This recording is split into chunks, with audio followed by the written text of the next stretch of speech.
감사합니다.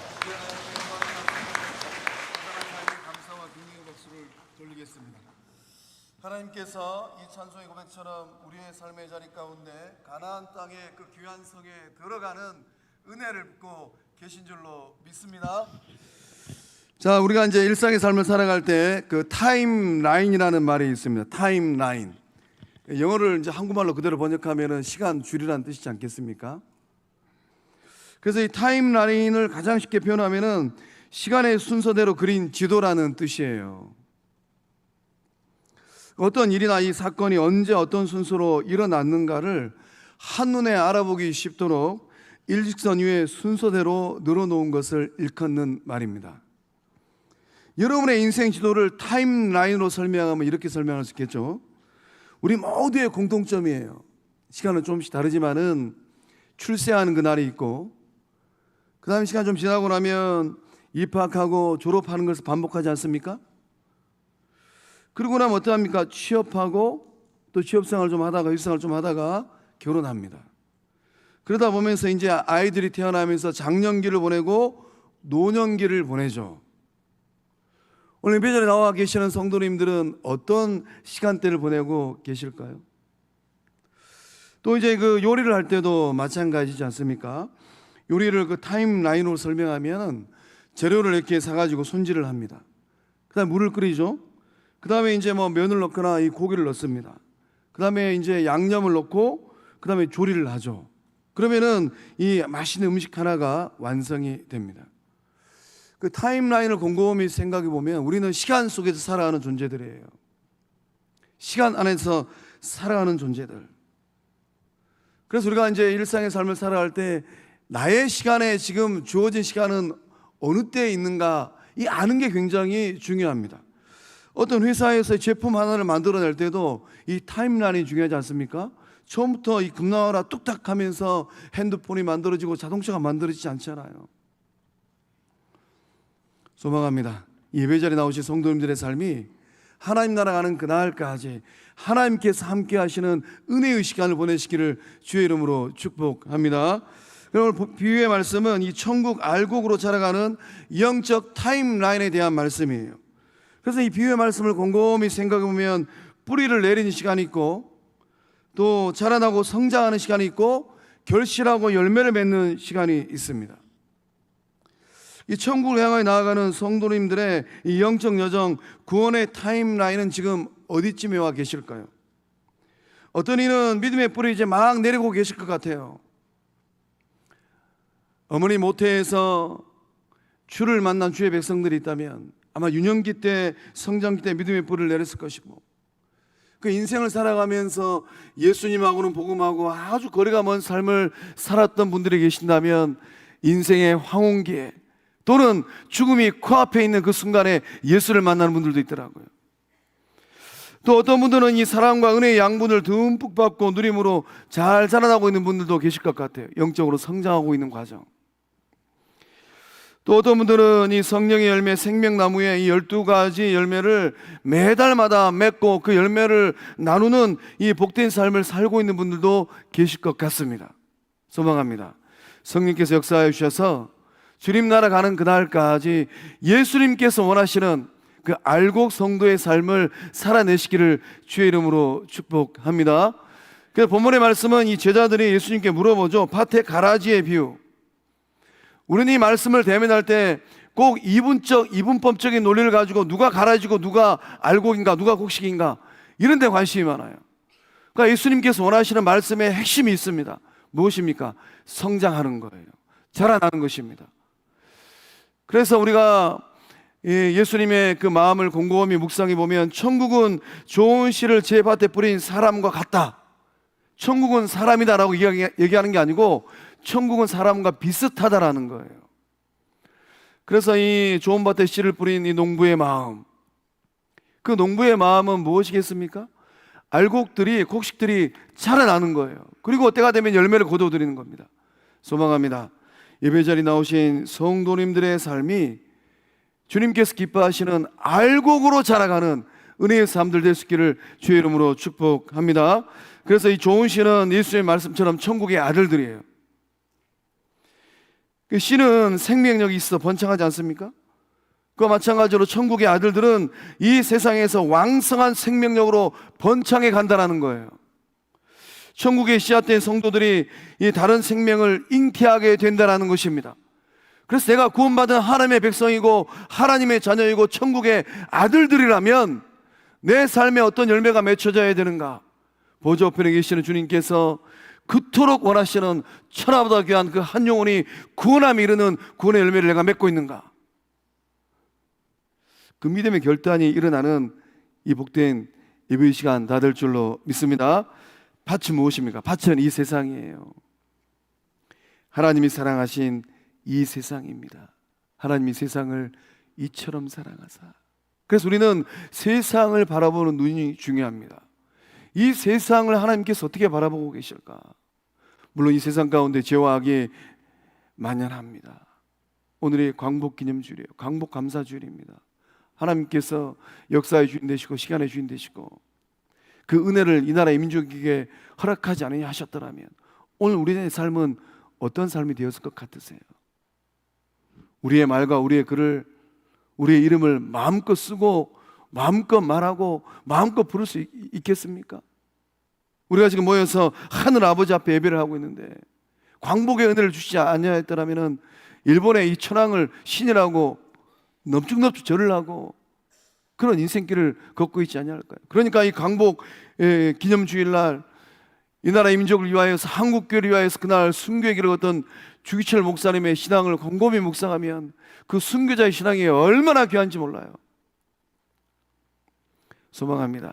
주님께서 은혜를 주셔서 예배 자리에 나오신 우리 모두가 그 순교자의 신앙으로 이 시대를 감동하고 이 시대를 살려내는 하나님의 형상들 될 수 있기를 주의 이름으로 축복합니다. 그래서 좋은 씨가 천국의 아들들이라면 가라지는 대체 누구일까요? 가라지는 악한 자의 아들들입니다. 복음이 전파되는 것을 방해하고 하나님의 나라를 무너뜨리기 위해서 달려드는 악한 자의 아들들이에요.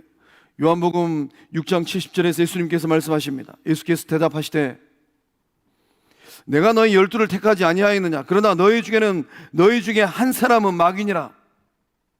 예수님의 12명의 제자가 있었는데 12명 중에 한 사람이 우리 주님의 말씀을 액면가 그대로 말씀드리면 그 12명 중에 한 사람이 마귀라는 거예요. 그 한 사람 마귀는 누구를 지칭합니까? 예수님을 은삼십에 팔아치웠던 가룟 유다입니다. 우리 가운데는 그러한 사람이 없는 줄로 믿습니다. 또한 이 사도행전 13장에 등장하는 이 마술사 엘루마 같은 사람입니다. 우리 사도행전 13장 8절에 10절의 말씀을 두렵고 떨리는 마음으로 함께 읽어보겠습니다. 시작. 이 마술사 엘루마는 이 이름을 번역하면 마술사라. 그들을 대적하여 총독으로 믿지 못하게 힘쓰니 바울이라고 하는 사울이 성령이 충만하여 그를 주목하고 이르되 모든 거짓과 악행이 가득한 자요 마귀의 자식이요 모든 의의 원수요 주의 바른 길을 굽게 하기를 그치지 아니하겠느냐. 아멘. 성령 충만한 바울이 영안을 활짝 열고 엘루마를 주목하여 보니까 거짓과 악행이 가득한 자, 마귀의 자식, 의의 원수, 주의 바른 길을 굽게 하는 사람. 이 말씀에 기록된 가라지와 같은 사람입니다. 그래서 악한 자의 아들들이에요. 그래서 이제 악한 자의 아들들은 예수 그리스도의 복음, 생명의 복음이 뻗어가고 하나님의 나라가 왕성하게 일어서는데 디딤돌이 되고 또 버팀목이 되는 그러한 삶을 살아내는 것이 아니라 이 악한 자의 아들들은 이 말씀의 기록처럼, 이 사도행전의 말씀의 기록처럼 거짓과 악행을 행하는 것을, 거짓말하는 것을, 악행을 하는 것을 주저하지 않아요. 바울 사도가 주목하고 콕 집어서 얘기했던 것처럼 마귀의 자식입니다. 의의 원수예요. 주님의 바른 길을 굳게 하는데 주저하지 않는 사람들입니다. 오늘 예배자리에 나오신 성광의 성도님들은 알곡으로 살다가 천국의 아들들, 천국의 딸들로 하늘아버지 하나님을 만나는 복된 사람들 될 수 있기를 주의 이름으로 축복합니다.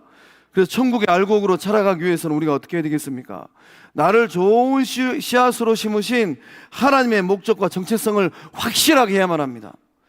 그래서 천국의 알곡이 되기 위해서는 가장 중요한 것은 뿌리를 튼튼하게 내리는 거예요. 뿌리를 튼튼하게 내리는 과정은 가장 중요합니다. 땅속 깊은 곳에서 뿌리를 내리고 양분을 흡수하는 시간이 뿌리 내리는 시간이에요. 이 뿌리를 잘 내려야지만이 어떤 폭풍에도 흔들리지 않는 단단한 축을 세울 수가 있습니다. 영적 여정도 마찬가지예요. 예수 그리스도의 몸된 영적 공동체에 새 가족들이 와서 또 믿음의 뿌리를 내야 되는데 그 뿌리를 내리는 정말로 좋은 토양인가? 그래서 주님은 그 한 영을 구원하기 위해서 그 몸을 십자가에 내어주셨건만 그 뿌리를 내리는데 방해하는 그러한 일들이 일어난다면 주님이 가슴을 치고 땅을 치시고 눈물 흘리지 않으시겠습니까? 성도의 삶에서 자신의 정체성을 확립하고 이 영적 중심을 잡는 그런 시간들이 뿌리 내리는 시간들입니다. 겉으로 보면 아무런 변화가 없어 보입니다. 그렇지만 가장 치열한 준비의 시간이 바로 이 뿌리 내리는 시간이라는 거예요. 거룩한 미성광명 공동체는 주님께서 역사해 주시고 성령께서 역사해 주심으로 말미암아 그 어떤 누군가 온다 하더라도 남녀노소를 불문하고 빈부 귀천을 불문하고 지역을 불문하고 인종을 불문하고 민족을 불문하고 영적 공동체를 와서 믿음의 뿌리를 내리고 하나님의 알곡으로 예수님의 알곡으로 자라가는 좋은 토양 옥토와 같은 주의 나라가 된 줄로 믿습니다. 그래서 24절에서 25절의 말씀은 뿌리 내리는 과정에 대한 말씀입니다. 이 주인이 밭에 씨를 뿌렸어요. 밤중에 원수가 와서 이 곡식 가운데 가라지를 뿌리고 갔습니다. 말씀드렸던 것처럼 이 좋은 씨는 천국의 아들들, 나는 누구인가? 나는 정말로 좋은 씨, 천국의 아들, 천국의 딸이구나. 이게 바로 성도가 가져야 될 영적 정체성이라는 거예요. 이 밭은 세상입니다. 밭은 성도님들께서 예배를 드리고 또 세상으로 가셔서 치열하게 살아가는 삶의 자리, 삶의 현장입니다. 어떠실까요? 그 살아가는 삶의 현장이 어떠할까요? 직장이 때로는 고단하지 않습니까? 직장 가서 스트레스를 좀 덜 받아야 되는데 스트레스 받지 않는 직장이 어떤 직장이 있겠어요? 가정은 어떨까요? 가정이 천국처럼 행복하고 웃음꽃이 피고 부부 사이가 좋고 부모와 자녀 사이에 행복의 은혜가 막 흘러야 되는데 또 형제 사이에서 또 정말로 우애 있게 세상을 살아가야 되는데 그 가정과 가문에 갈등이 생기면 천국이 아니고 지옥 불구덩이지 않을까요? 이 관계들은 어떨까요? 그 관계들 만나면은 정말로 나를 위하고 나를 아껴주고 나를 보듬어주는 그런 관계들 얼마나 행복합니까? 내가 힘들 때 한 걸음에 달려와서 많지는 않지만은 손에 쥐어주고 또 나를 위하여서 간절히 기도하는 그런 관계들 얼마나 행복합니까? 그러나 세상 살다 보면 그렇지 않잖아요. 껄끄러운 관계들 얼마나 많이 있어요. 하나님은 어떤 목적을 가지시고 그 밭에 이 좋은 씨앗된 천국에 알곡된 성도님들을 이 세상이라는 밭에 심어두셨을까요? 하나님의 분명한 목적이 있습니다. 그 분명한 목적은 거룩한 삶을 세상이라는 밭에서 살아내는 거예요. 세상에는 악한 자들이 뿌린 가라지도 함께 뿌리를 내리고 자라고 있습니다. 내 삶이 평안하기 위해서는 내 삶의 자리에 누가 있는가가 중요하겠죠. 내 삶의 자리에 내 주변에 악한 자들이 많으면은 그 인생살이가 고달픕니다. 이 세상에 악한 자들이 많이 있기 때문에 천국의 이 아들된 성도가 살아가는 삶의 현장은 그야말로 영적 전쟁터예요. 세상은 알곡도 가라지도 천국의 아들들도 악한 자의 아들들도 함께 뿌리를 내리면서 치열하게 살아가는 현장입니다. 그래서 알곡으로 자라나기 위해서는 하나님께서 나를 좋은 씨앗으로 하나님의 밭에 세상에 심어두셨다는 확신을 분명히 가져야만 합니다. 그 확신을 가지고 자라나게 하시는 하나님을 바라볼 때 흔들리지 않는 알곡으로 자라갈 줄로 믿습니다. 성도가 세상에서 이 알곡의 열매를 맺는 비결은 예수 그리스도 안에서 믿음의 뿌리를 견고하게 내리는 겁니다. 예수님을 통하여서 하나님과 영적 친밀의 관계를 튼튼하게 뿌리 내리는 거예요. 골로새서 2장 6절과 7절의 말씀을 믿음으로 함께 읽어보겠습니다. 시작.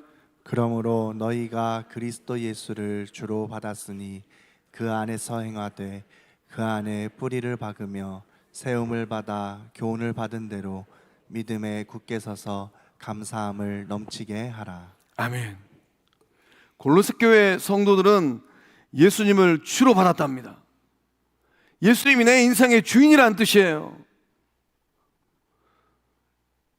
사도신경 우리가 고백하는데 그 사도신경 고백 가운데 이 거룩한 믿음의 고백이 진의가 있는데 어떤 의미인가? 나의 심장을 주께 드리겠습니다. 이게 바로 믿음의 고백이라는 겁니다. 이게 바로 2000년 전 예수를 만났던 사도들, 그 사도들의 신앙의 고백을 물려받은 2000년 기독교 역사가 고백하는 믿음의 고백이라는 거예요. 오늘 우리 이 시대를 살고 있어요.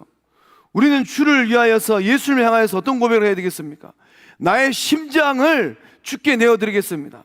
이 순간 고백이 이 예배 자리에 나와 계시는 성도님들의 믿음의 고백 될 수 있기를 주의 이름으로 축복합니다. 그래서 예수님을 주로 영접하였으면 예수님 안에서 행할 때에 어떻게 살아갑니까? 예수님 안에서 뿌리를 박는다고 합니다. 뿌리는 절대로 이 두 곳에 뿌리를 내리질 않아요. 뿌리 하나는 여기 옥토에 뿌리를 내리고 뿌리 하나는 돌짝밭에 또 모래밭에 뿌리를 내리는 그런 나무나 식물을 본 적 있으십니까? 뿌리는 한 곳에만 뿌리를 내립니다. 그래서 우리가 믿음의 여정을 걸어가면서 나의 믿음의 뿌리가 지금 어디에 내려져 있는가? 세상을 살아가고 있는 연약한 존재입니다만은 오직 그 믿음의 뿌리를 예수님 그 안에 내리고 세상에서 승리하는 주의 백성들 다 되실 줄로 믿습니다. 요셉은 억울한 노예 생활, 감옥 생활을 하는 동안에 하나님과 이 친밀한 관계의 뿌리를 견고하게 내렸습니다. 인생의 어둠의 시간, 터널의 시간을 빠져나가야지만이 광명의 그날이 오는데 요셉의 인생은 형통의 내일을 내다보기에는 너무나도 암울한 인생살이었습니다. 그런 노예 생활을 할 때도 감옥 생활을 할 때도 하나님과의 친밀한 이 관계의 뿌리, 그 뿌리를 정말로 깊게 견고하게 내렸습니다. 그래서 요셉은 형통한 삶이 되었는데 요셉을 수식하는 성경의 말씀은 여호와께서 요셉과 함께 하였다라는 수식의 표현입니다. 오늘 예배자리에 나오신 성도님들 가운데 인생의 어둠의 시간을 보내고 계신 분들이 계실까요? 여러분과 함께 하시는 하나님과 예수님과 친밀 관계의 뿌리를 견고하게 내리실 때에 아무리 인생의 어둠의 시간이고 터널의 시간이라 할지라도 하나님께서 그 뿌리를 통하여서 은혜를 베푸시고 하나님의 때에 광명의 은혜를 부어주실 줄로 믿습니다. 또한 이 천국의 알곡으로 자라가기 위해서는 우리가 폭풍 성장을 해야만 합니다.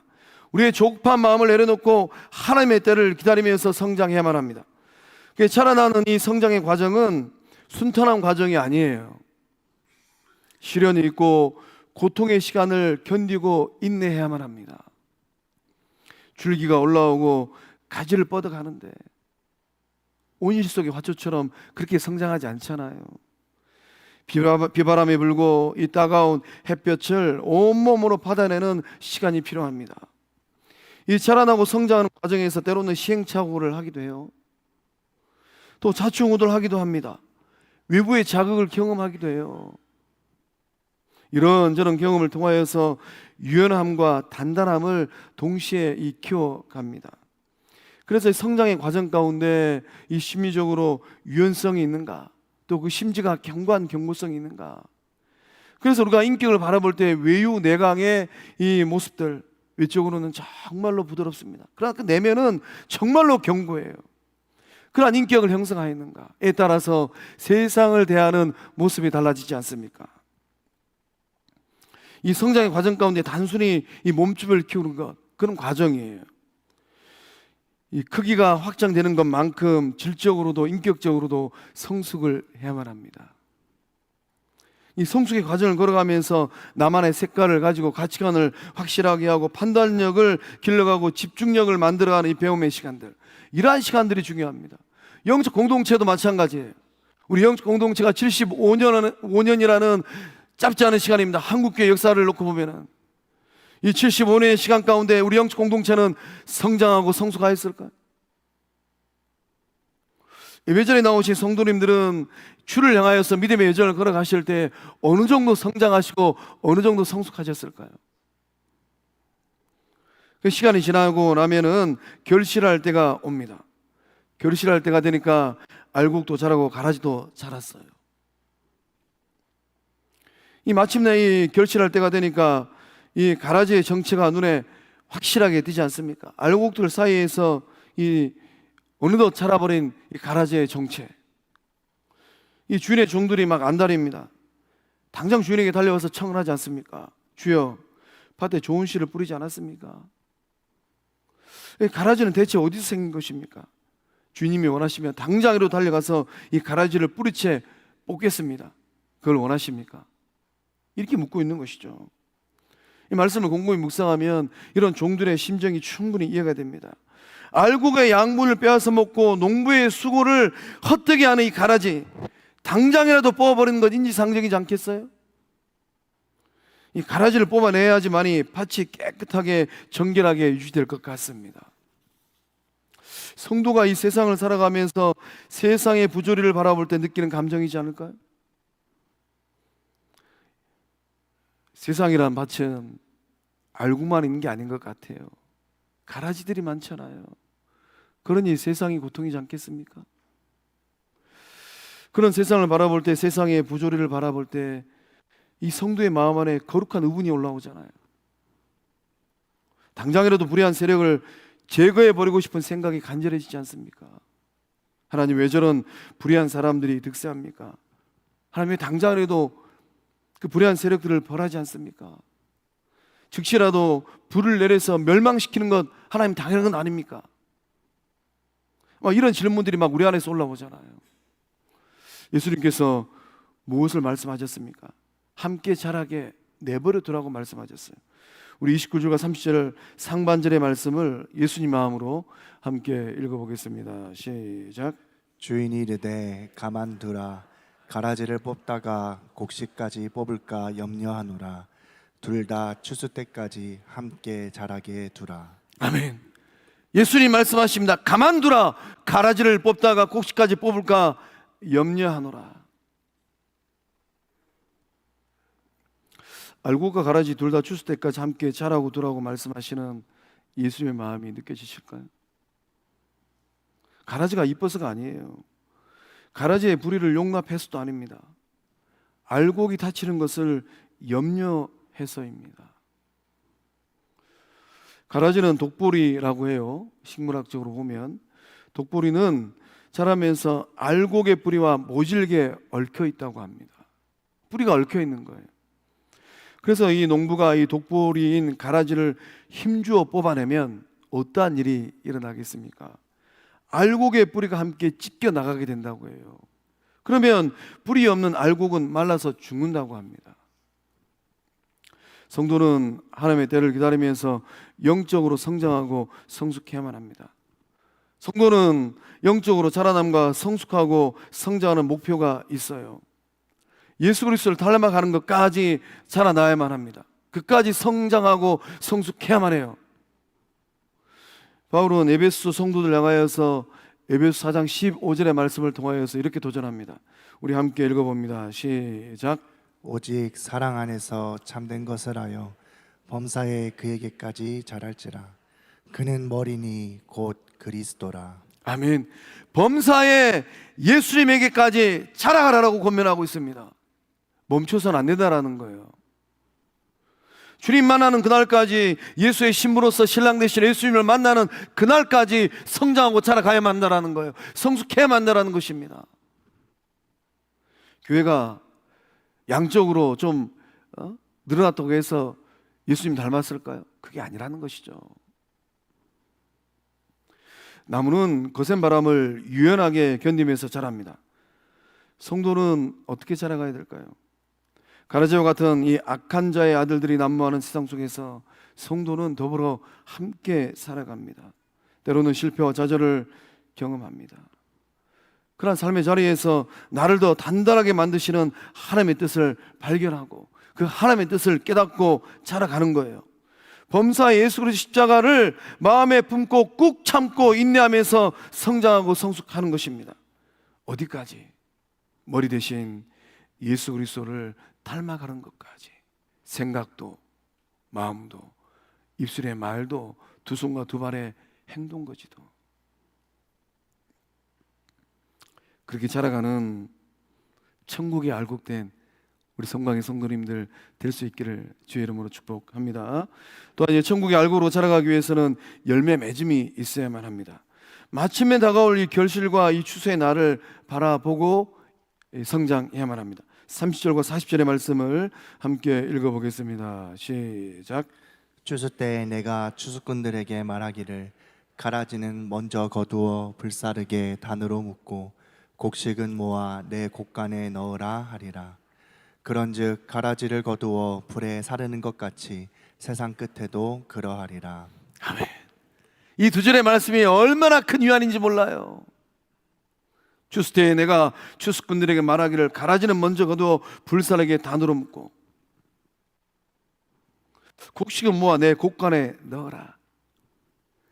그런즉 가라지를 거두어 불에 사르는 것 같이 세상 끝에도 그러하리라. 주님의 말씀을 액면가 그대로 아멘으로 받으실 때에 험난한 세상에서 알곡으로 인내하고 알곡으로 천국 곳간에 들어가는 주의 백성들 다 되실 줄로 믿습니다. 가라지와 알곡이 함께 자라는 시간이 영원하지 않아요. 추수의 날이 되면 마침내 심판과 엄중한 판결과 분리의 역사가 일어납니다. 그러니까 정말로 속이 상할 때 다른 말 하지 마시고 그때 거기서 보세요. 딱 한마디만 하세요. 세상 끝날 심판의 날에 인자가 천사들을 보내십니다. 우리 예수님께서 천사를 보내는 거예요. 모든 불법을 행한 자들을 갈라내십니다. 그리고 뜨거운 풀무불에 던져 넣으십니다. 악한 자의 아들은 풀무불에서 울며 이를 갈게 된다는 것이죠. 반면에 끝까지 인내하며 믿음을 지켜낸 천국에 알곡된 의인들은 어떻게 됩니까? 여기에 소망이 있는 것이죠. 43절 말씀 보니까 그때 의인들은 자기 아버지의 나라에서 하늘나라 천국에서 해와 같이 빛나리라. 귀 있는 자는 들으라. 예배자리에 나오신 성도님들의 삶이 하늘나라 우리 주님 계신 천국에서 해와 같이 빛나는 존귀하고 영광스러운 삶들 될 수 있기를 주의 이름으로 축복합니다. 과연 그렇다면 우리가 이제 일상의 삶을 살아갈 때 우리의 삶의 자리에 누가 가라지일까요? 여러분의 삶을 힘들게 하는 가라지는 대체 누구일까요? 정지하고 판단하기 전에 중요한 것은 내가 폭풍 성장하는 거예요. 천국의 아들 되고 천국의 딸 된 예수 그리스도의 제자로 살고 하나님의 자녀로 살고 성령의 사람으로 살고 있는 성광의 성도들이 하나님께 주시는 영적인 양분을 마음껏 받고 누리면서 폭풍 성장하는 것입니다. 근데 우리가 이 세상을 살아갈 때 우리의 마음 가운데 가져야 될 중요한 마음, 겸허한 마음이 있는 것 같아요. 잘 들어보시기 바랍니다.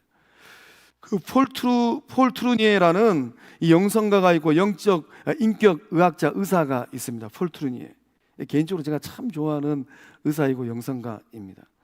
이 폴 트루니에가 이 신앙인들의 영적 착각에 대해서 이렇게 경고를 하고 있어요. 돋보기와 거울의 비유를 들었습니다. 사람들은 대개 손에 두 가지 도구를 들고 세상을 살아간다고 해요.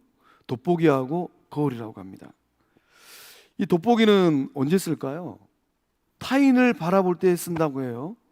많은 사람들이 세상을 살아가는데 돋보기를 들고 타인의 삶을 들춰 본다라는 것이죠. 그래서 우리가 이 세상사 돌아가는 거 보면은 어떤 날이 되면은 그죠?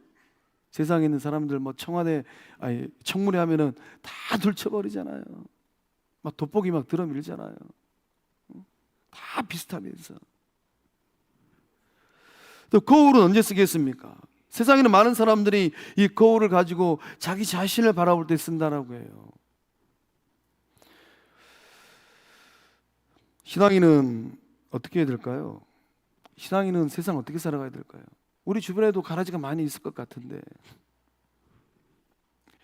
우리는 돋보기와 거울을 가지고 어떻게 살아가야 될까요? 그래서 폴 트루니에가 이 신앙인들의 삶을 콕 꼬집어서 이렇게 날선 비판을 합니다. 신앙인이 타인을 볼 때 돋보기를 바짝 대고 저 사람에게 무슨 가라지 같은 모습이 있나, 이런 생각을 가지고 작은 허물까지 크게 확대해서 찾아내며 비판한다라는 거예요. 예수님 말씀을 통하여서 말씀드리면 내 눈 안에는 들보는 보지 못하고 타인의 눈 안에 있는 티를 보려고 위해서 돋보기를 막 들이댄다라는 것이죠. 또 성도가 또 신앙인들이 자신을 볼 때 이 거울조차도 제대로 보지 않는다고 쑥 훑어본다고 합니다. 야, 이 정도면 나는 훌륭한 알곡이지. 그리고 그렇게 생각한다라는 거, 그렇게 생각하면서 자만한다라는 거예요. 어떠실까요? 이 배전에 나오신 성도님들은 돋보기와 거울을 가지고 세상 어떻게 살고 계실까요? 또는 영적 공동체 안에서 어떻게 신앙생활을 하고 계실까요? 폴 트루니에는 이런 권면을 합니다. 예수님의 제자라면 이 도구의 쓰임새를 반대로 바꿔야 합니다. 타인을 바라볼 때 돋보기를 들이대는 것이 아니라 은혜의 거울로 타인의 부족함을 먼저 비춰보아야 한다는 거예요. 은혜의 거울로 타인의 삶을 바라보면 예수님께서 그 타인을 바라보시고 어떤 생각을 하고 계시겠습니까? 자기 자신을 바라볼 때는 말씀의 돋보기를 들고 더욱더 확대하면서 자신을 바라보아야만 한다고 합니다. 혹시 내 안에 가라지의 태도가 뿌리를 내리고 있지는 않은지 철저하게 점검을 해야 한다는 것이죠. 그래서 오늘 우리는 타인을 향해 들고 있는 정죄의 돋보기를 내려놓고 누군가를 가라지라고 판단하며 손가락질하는 이 판단의 자리에서 내려와야만 합니다 라고 권면을 하고 있어요. 나는 과연 주님 앞에서 진실한 알곡으로 자라나고 있는가? 말씀의 돋보기를 가지고 내 안에서 자라나고 있는 가라지는 없는지, 정말로 주님 앞에 진실한 알곡으로 성장하고 있는지 스스로 점검할 때에 남은 인생길을 통하여서 주님께서 기뻐하시는 알곡의 삶이 되어지고 알곡의 은혜를 흘려보내고 알곡으로 천국 곳간에 들어가는 복된 삶들 될 수 있기를 주의 이름으로 축복합니다. 기도하시겠습니다. 하나님 감사합니다. 세상이라는 밭에 좋은 씨로 심어주심에 감사함을 드립니다. 천국의 아들들 되게 하여 주시고 천국 곳간에 들어가는 알곡으로 성장하고 자라나고 열매 맺기 위하여서 예수님을 인격적으로 만나는 복된 삶들 되게 하여 주시옵소서. 이 무더운 여름 하나님과 친밀한 친밀의 시간, 특별히 삶의 자리가 힘들고 어려울 때 세상 바라보지 아니하고 내 영혼의 삶에 은혜의 햇빛을 비추어 주시고 은혜의 담비를 내려주시고 말씀을 공급하여 주시는 예수님을 만나는 복된 삶들 되게 하여 주시옵소서. 말씀의 돋보기를 가지고 내 영혼의 삶을, 내 마음을 명확하게 뚫어지게 살필 때에 주님께서 기뻐하지 않는 가라지가 내 안에는, 내 삶의 모습에는 있지는 않은지 살피고 결단할 때에 주님께서 기뻐하지 않는 가라지를 있다면 뽑아내고 정리하는, 결단하는 은혜의 삶들 되게 하여 주시옵소서. 거룩한 미성황 영적 공동체가 알고 공동체로 쓰임받기를 소망합니다. 성령님 역사해 주셔서 75년의 역사를 써내려가고 있는 거룩한 미성황 영적 공동체가 영적 나눔을 통하여서 별과 같이 빛나는 교회, 알곡으로 쓰임받는 거룩하고 존귀한 영적 공동체 되게 하여 주시옵소서. 그 은혜가 후대들의 복되게 하심을 믿사옵고 생명 되시고 주권자 되시는 예수님의 이름으로 간절히 축복하며 기도하옵나이다. 아멘. 우리 다 함께 일어나셔서 원하고 바라고 기도합니다. 찬양하겠습니다.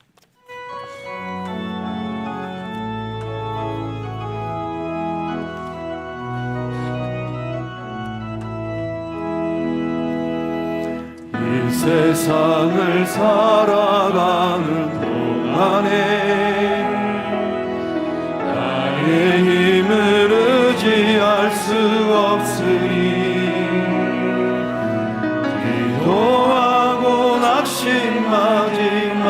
것은 주께서 참 소망이 되시니라. 주의 길을 걸어가는 동안에 세상에 거두지할 수 없으니 사고 낙심하지 말 것은 주께서 참 기쁨이 되심이라. 하나님의 꿈이 나의 비전이 되고 예수님의 성품이 나의 인격이 되고 성령님의 권능이 나의 능력이 되길 원하고 바라고 기도. 손 들고 하나님의 꿈이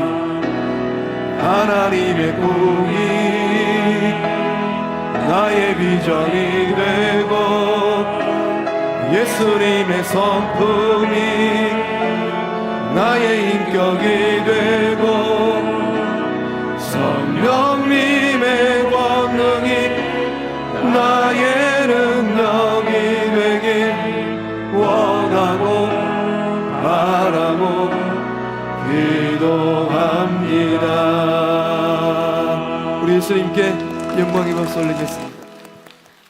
이제는 우리 주 예수 그리스도의 은혜와 성부 하나님의 한없는 사랑과 성령 하나님의 이렇게 통하심의 그 큰 역사하심이 좋은 씨앗이 됨으로 좋은 씨앗으로 심어주신 성부 하나님의 그 뜻 가운데 알곡으로 잘 자라나서 알곡의 열매를 맺고 천국 곳간에 들어가기를 간절히 사모하는 주의 친 백성들의 삶과 가정과 일터 위에 객지에 나가 있는 자녀들의 삶의 현장 위에 군복무 중인 자녀들, 해외 유학 중인 자녀들, 병상에 있는 환우들, 주님 오시는 그날까지 쓰임 받기를 간절히 소망하는 영적 공동체 위에 필리핀 이반 여수 성광 베델교회 위에 이제로부터 영원토록 함께 하시기를 축원하옵나이다.